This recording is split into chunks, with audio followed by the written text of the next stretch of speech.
Eduardo. Who does Eduardo and William. who who was Donald Trump before being Donald Trump in this life? Because you Who, just don't. Donald Trump? Who might have he have been? Donald Trump did many good things in his previous life because he was born in a wealthy family and because he has a very strong body because he eats shit. He eats like terrible burgers and horrible food. And, he doesn't drink that much, luckily for him. But, and he somehow survives. He hasn't had like a massive heart attack that we've seen. So he has physical strength and he was born with wealth, which from the the way Buddhists understand evolution, multi-life evolution of individuals, which we have, that you are born with wealth because you were generous in a previous life. If when you then have wealth, you rob other people or you're stingy, then you'll be born poor in the next ones, if you're lucky enough to be human.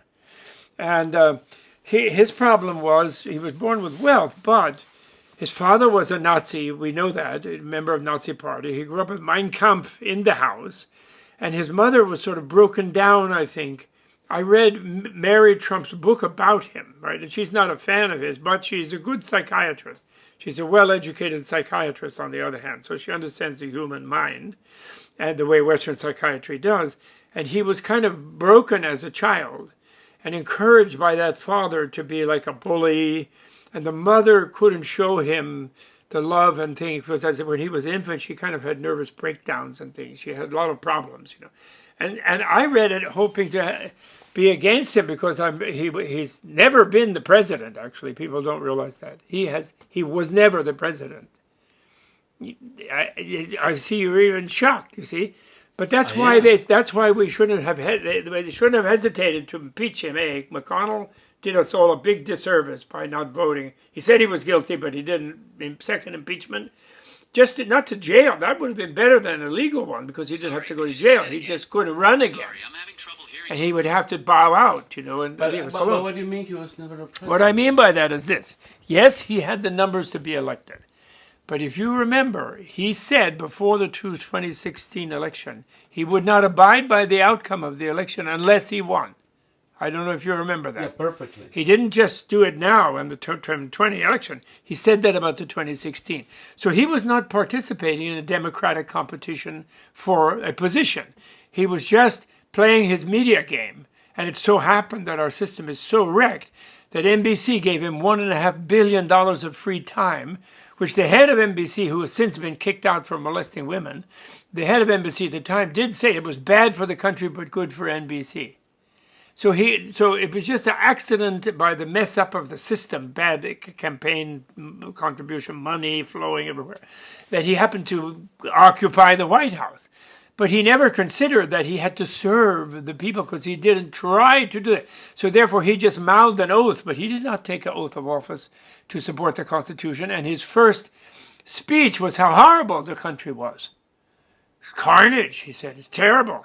Make it great again. It was just a deception. What was going to be great again was the Trump business.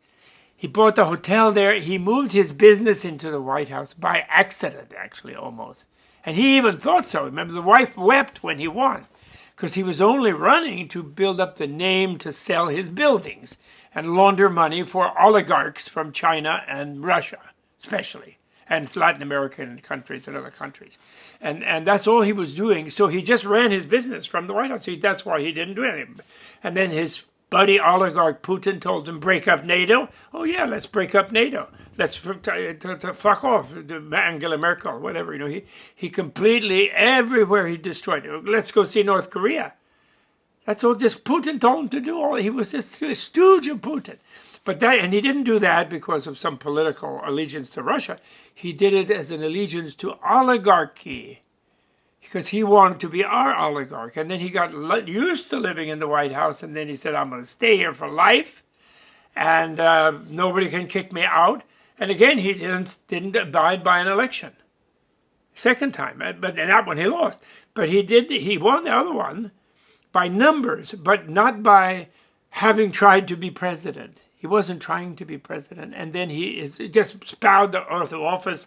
Bible, what does he care about Bible? He didn't swear on Mein Kampf, which would have been a Bible for him, just power, And so therefore, he didn't respect the whole thing. He didn't understand where he was and what he was doing, actually, poor guy. But anyway, when I studied Mary Trump's thing, I got very sympathetic to him, actually. I could have known him. He's younger than me, born later than me, but we're both born in New York. I still have big blonde hair. Where he used to have it. He had to pull it over there. He's really quite bald now. It was, but he has a big hairdo.